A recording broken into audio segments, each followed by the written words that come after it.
नमस्कार दोस्तों, मेरा नाम है विमल सिंह बालाजी। स्टडी अड्डा में आपका स्वागत है। डीएलएड थर्ड सेमेस्टर के हम आपको मॉडल पेपर करा रहे हैं कल के एग्जाम के लिए।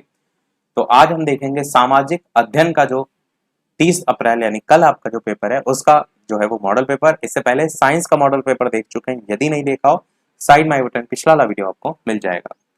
बात करते हैं आपकी परीक्षा की। तो कल 3 परीक्षा आपकी हैं, विज्ञान, गणित और सामाजिक अध्ययन की, जिसमें इन तीनों का ही एक वीडियो में पूरा कोर्स हम करा चुके हैं। डिस्क्रिप्शन में आपको लिंक मिल जाएगी, कमेंट में भी आप देखेंगे तो आपको लिंक मिल जाएगी। तो वो तीनों वीडियो आप अवश्य जो है वो देख करके जाइएगा। तो चलिए वीडियो को स्टार्ट करते हैं।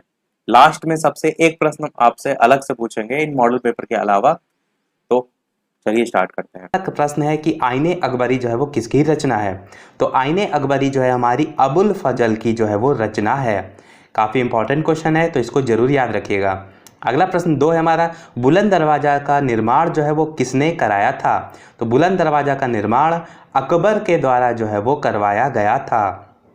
अगला प्रश्न 3 है हमारा कि अंग्रेजों तथा फ्रांसीसियों के मध्य कर्नाटक में कितने युद्ध हुए। तो टोटल 3 युद्ध हुए थे। कब कब हुए थे, किसके किसके बीच हुए थे, इसको भी साथ में याद जरूर कर लीजिएगा, क्योंकि ये भी काफ़ी बार पूछ लिया जाता है। तो टोटल कर्नाटक में 3 युद्ध हुए थे। अगला प्रश्न 4 है हमारा कि भारत में अंग्रेजी साम्राज्य के संस्थापक जो है वो कौन थे। तो अंग्रेजी साम्राज्य के संस्थापक के रूप में लॉर्ड क्लाइव को जो है वो जाना जाता है, यानी कि ऑप्शन नंबर आ जो है हमारा सही हो जाएगा। अगला प्रश्न 5 है हमारा, सहायक संधि प्रणाली का प्रयोग किया। तो किसके द्वारा किया गया था, ये जो है वो लॉर्ड वेलेस्ली के द्वारा जो है वो किया गया था, यानी कि ऑप्शन नंबर बा जो है हमारा सही हो जाएगा। अगला प्रश्न 6 हमारा, ये रबड़ जो है वो किस प्रकार के वनों का वृक्ष है। तो ये जो है एक प्रकार के सदाबहार जो वन है उसके अंतर्गत आता है। और सदाबहार one, taiga one, tundra one, मानसूनी वन, इन सभी के बारे में शॉर्ट में जो है वो पढ़ जरूर लीजिएगा, डायरेक्ट भी जो है वो पूछ लिया जा सकता है। अगला प्रश्न 7 है हमारा, न्यायपालिका का कार्य नहीं है आपको बताना है।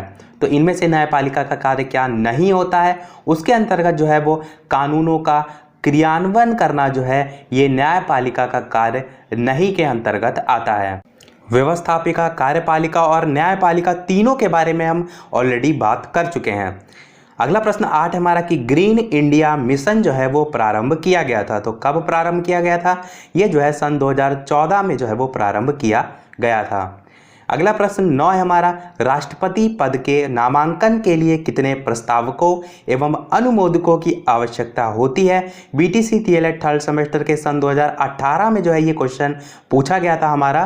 तो इसका उत्तर होगा हमारा 50 प्रस्तावक 50 अनुमोदक। ये जो है हमारा ऑप्शन बा जो है वो सही हो जाएगा। अगला प्रश्न 10 है हमारा कि निम्नलिखित में से कौन सा केंद्र सरकार की आय का स्रोत नहीं है, हमें बताना है। तो कौन सा नहीं है, इसमें से भू राजस्व जो है वो केंद्र सरकार की आय का स्रोत नहीं के अंतर्गत आ जाएगा। अगला प्रश्न 11 है हमारा कि संघ सूची में वर्तमान में जो है वो कितने विषय सम्मिलित है। मैंने आपको प्रश्न पूछते समय भी कहा था कि प्रश्न ध्यान से सुन लीजिएगा। यहाँ पर वर्तमान में जो है वो विषय पूछे हैं, तो वर्तमान के हिसाब से हमारा यहाँ पर उत्तर जो है वो 100 हो जाएगा। अगर यहाँ पर पूछा होता संविधान निर्माण के समय तो हमारा जो उत्तर है वो 97 जो है वो सही होता, परंतु यहाँ वर्तमान में पूछा गया है इसलिए हमारा उत्तर जो है वो 100 सही हो जाएगा। अगला प्रश्न 12 है हमारा कि संयुक्त राष्ट्र संघ के कितने अंग हैं। तो टोटल 6 अंग होते हैं। सेपरेट वीडियोस में हम आपको जो वन लाइनर क्वेश्चन है उनमें इन सभी 6 अंगों के बारे में बता भी चुके हैं। अगला प्रश्न 13 है, भारत में डाक प्रणाली कब प्रारंभ हुई थी। तो डाक प्रणाली जो है वो हमारी 1866 ईस्वी में जो है वो प्रारंभ हुई थी। अगला प्रश्न 14 है हमारा कि विश्व मौसम संगठन का मुख्यालय कहाँ है। विश्व मौसम संगठन का मुख्यालय जो है वो जिनेवा में स्थित है। अगला और लास्ट बहुविकल्पीय है हमारा कि धुरी राष्ट्रों का जो नेतृत्व है वो किसने किया था। तो ये जो है वो जर्मनी के द्वारा जो है वो किया गया था, यानी कि ऑप्शन नंबर द हमारा सही हो जाएगा। तो ये तो सभी हो गए हमारे बहुविकल्पी। अब बढ़ते हैं हम अति लघु उत्तरीय प्रश्न की तरफ। तो पहला प्रश्न 16 है हमारा कि मुगल वंश के किस शासक ने आगरा के किले में न्याय की जंजीर लगवाई थी? काफी बार कॉम्पिटिटिव लेवल में भी ये क्वेश्चन जो है वो पूछा जा चुका है। तो इसका सही उत्तर होगा जहांगीर। न्याय की जंजीर के लिए जो है वो जहांगीर को याद किया जाता है। बात करते हैं अगले प्रश्न की। अगला क्वेश्चन नंबर 17 है हमारा कि मनसबदारी प्रथा का जो प्रचलन है वो किस काल में तथा किसके द्वारा हुआ था? मनसबदारी जो प्रथा थी वो उच्च रैंक से रिलेटेड थी। देखिए, ये सबसे पहले ये जानना जरूरी है कि किसके द्वारा चलाई गई थी। तो ये जो है वो अकबर यानी कि जो मुगल वंश का शासक अकबर था उसके द्वारा जो है वो चलाई गई थी। हमारा क्वेश्चन पूछ रहा है किस काल में, यानी कि मुगल काल में, किसके द्वारा, यानी कि अकबर के द्वारा। अब बात करते हैं मनसबदारी जो वर्ड है उसके बारे में। तो इसमें जो मनसब है वो मूलतः अरबी शब्द है जिसका अर्थ जो है वो पद या रैंक होता है। तो आप ये कह सकते हैं कि ये मूलतः जो है वो पद या रैंक से जो है वो रिलेटेड होता है।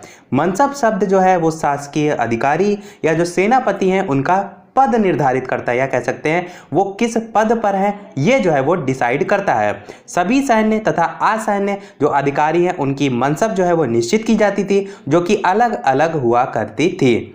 अगला प्रश्न 18 हमारा कि शिवाजी द्वारा लगाए गए 2 करों के नाम लिखिए।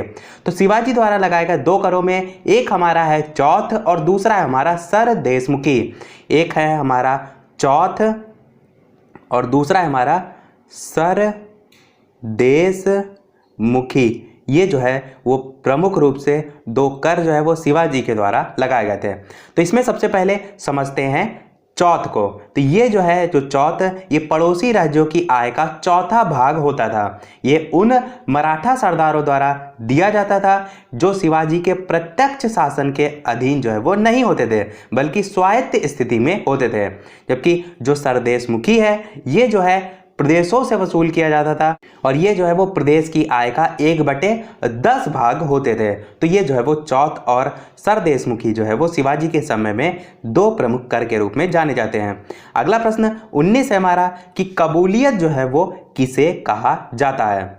तो कबूलियत की बात करें तो किसानों द्वारा अपनी भूमि और उस पर जो देय लगान होता है उसका जो विवरण है वो सरकार को लिखित रूप में देने को ही जो है वो कबूलियत कहा जाता है। एक बार फिर से रिपीट कर देते हैं जिससे कि आपको डेफिनेशन याद हो जाए कि किसानों द्वारा अपनी भूमि और उस पर देय लगान का विवरण जो है सरकार को लिखित रूप में देने को ही कबूलियत कहा जाता है। अगला प्रश्न 22 हमारा कि भारत में फ्रांसीसी की असफलता के 2 कारण लिखिए। तो पहला कारण आप ये लिख सकते हैं जो कंपनी की जो आर्थिक दशा थी वो अच्छी नहीं थी। दूसरा कारण आप ये लिख सकते हैं कि उसके कर्मचारी जो थे वो कंपनी के कार्यों में अधिक रुचि नहीं लेते थे। इसके अलावा कुछ और कारण में तीसरा कारण आप ये भी लिख सकते हैं कि उनमें परस्पर मतभेद था, या कह सकते हैं एकता का अभाव था। चौथा कारण आप ये भी लिख सकते हैं कि फ्रांस की सरकार कंपनी के मामलों में भी जो है वो उचित ध्यान नहीं देती थी। तो इन चारों में से कोई भी आप 2 लिख सकते हैं क्योंकि यहाँ पर कोई 2 जो है आपको लिखने हैं। अगला प्रश्न 21 है हमारा कि लॉर्ड वेलेस्ली जो है वो भारत का गवर्नर कब बना? तो ये जो है वो 1798 में जो है वो भारत का गवर्नर जनरल बना था। लॉर्ड विलियम बेंटिक जो है वो 1833 से 35 के बीच बने थे। ऑकलैंड जो है 1836 से 42 के बीच में रहे थे। इसके अलावा लॉर्ड कैनिंग जो है 1856 से 1858 तक रहे थे। मुख्यतः इनसे ही जो है हमारे प्रश्न भी पूछे जाते हैं। अगला प्रश्न हमारा 22 है कि बॉक्साइट का कोई एक उपयोग बताइए। तो हवाई जहाज के उपयोग में जो है वो बॉक्साइट का यूज किया जाता है। अगला प्रश्न 23 है कि अणु शक्ति ऊर्जा संरक्षण केंद्र की स्थापना कब हुई थी? तो ये जो है वो 1962 में जो है वो हुई थी। अगला प्रश्न 24 है हमारा कि विश्व में अधिकतर मछली क्षेत्र जो है किस प्रकार के कटिबंध में मिलते हैं? विश्व का सर्वाधिक मछली पकड़ने वाला जो क्षेत्र है वो कौन सा है? तो विश्व के प्रमुख जो मछली क्षेत्र हैं वो 40 डिग्री से 50 डिग्री जो उत्तरी अक्षांश है उसके ही मध्य जो है वो पाए जाते हैं। और ये जो हमने आपको अक्षांश बताया ये शीतोष्ण कटिबंधीय क्षेत्र के अंतर्गत आता है और इसको भी जो है वो 4 भागों में बांटा गया है। पहला हमारा होता है उत्तरी पश्चिमी प्रशांत महासागरीय क्षेत्र, दूसरा होता है हमारा उत्तरी पश्चिमी अटलांटिक महासागरीय क्षेत्र, तीसरा होता है हमारा उत्तरी पूर्वी अटलांटिक महासागरीय क्षेत्र और चौथा होता है हमारा उत्तरी पूर्वी प्रशांत महासागरीय क्षेत्र। और ये जो हमारा प्रश्न आप देख रहे हैं ये बीटीसी डीएलएड 3rd सेमेस्टर के सन 2018 के पेपर में जो है वो पूछा भी गया था। अगला प्रश्न 25 है हमारा कि टुंड्रा प्रदेश में चलने वाली बर्फीली हवाओं को जो है वो क्या कहते हैं? तो इसको जो है वो पुर्गा और ब्लिजार्ड के नाम से जो है वो जाना जाता है। पुर्गा और ब्लिजार्ड, आधी बा, ला, जा और डा के ऊपर रा, ब्लिजार्ड, पुर्गा और ब्लिजार्ड नाम से जो है वो टुंड्रा प्रदेश में या उत्तरी ध्रुव में आने वाली ठंडी हवाओं को जाना जाता है। अगला प्रश्न 26 है हमारा कि समवर्ती सूची के 4 विषय लिखिए। तो मैंने आपको बताया था कि राज्य सूची, केंद्र सूची और समवर्ती सूची तीनों के विषय जो हैं उनको जरूर याद कर लीजिएगा, कहीं ना कहीं इनसे एक क्वेश्चन जो है वो हमारा पूछा ही जाता है। तो समवर्ती सूची के 4 विषय की बात करें तो एक हो जाएगा हमारा चिकित्सा, दूसरा हो जाएगा शिक्षा, तीसरा हो जाएगा उद्योग और चौथा हो जाएगा बिजली। तो ये जो 4 विषय हैं वो समवर्ती सूची के 4 विषय हो जाएंगे। इसके अलावा हम आपको केंद्र सूची के भी 4 विषय बता देते हैं। तो केंद्र सूची के 4 विषय होते हैं दूरसंचार, रक्षा, रेलवे और डाकघर। इसके अलावा राज्य सूची के 4 विषय भी हम आपको बता देते हैं। पहला हो जाएगा पुलिस, दूसरा हो जाएगा सिंचाई, तीसरा हो जाएगा जेल और चौथा हो जाएगा सड़क। तो ये जो है वो चारों के 4 विषय होते हैं, इनको जरूर याद कर लीजिएगा। अगला प्रश्न 27 हमारा कि भारत के 2 परमाणु शक्ति केंद्रों के नाम तथा उन राज्यों के नाम बताइए जहां पर वे स्थित हैं। तो पहला जो है वो हमारा हो जाएगा तारापुर परमाणु शक्ति केंद्र, जो कि महाराष्ट्र में जो है वो स्थित है। और दूसरा जो है हमारा नरौरा परमाणु शक्ति केंद्र हो जाएगा, जो कि उत्तर प्रदेश में जो है वो स्थित है। अगला प्रश्न 28 है हमारा कि भू राजस्व या मालगुजारी से आप क्या समझते हैं। तो भू राजस्व या मालगुजारी की बात करें तो ये जो है वो उत्तर प्रदेश सरकार की आय का एक महत्वपूर्ण साधन है। जमींदारी उन्मूलन के बाद यानी कि उसकी समाप्ति के बाद जो मालगुजारी है उसके रूप में राज्य सरकार की आय में जो है वो वृद्धि हुई है। यानी कि कह सकते हैं पहले जो है हमारी जमींदारी व्यवस्था चलती थी वो समाप्त हो गई या उसका उन्मूलन हो गया, तो उसके बाद जो मालगुजारी है उसके रूप में राज्य सरकार की आय में वृद्धि हुई है। उत्तर प्रदेश सरकार में मालगुजारी जो है वो पिछले 20 वर्षों के कुल उत्पादन का औसत लेने के पश्चात जो है वो आंकी जाती है। दुर्भिक्ष या बाढ़ के समय जो मालगुजारी है उसमें जो है वो छूट भी जो है वो प्रदान की जाती है। इसी से रिलेटेड हमारा एक बार क्वेश्चन भी जो है वो पूछा जा चुका है कॉम्पिटिटिव लेवल में, वो भी हम आपको बता देते हैं। क्वेश्चन हमारा था कि मालगुजारी से आप क्या समझते हैं। ऑप्शन में हमारे पास था कपड़े पर लगाकर, दूसरा ऑप्शन था खेती पर लगाकर, तीसरा ऑप्शन था गाँवों से शहरों तक लाए या ले जाने वाले सामान पर लगाकर, या चौथा ऑप्शन था भारतीय व्यापार उद्योगों पर लगाया जाने वाला कर।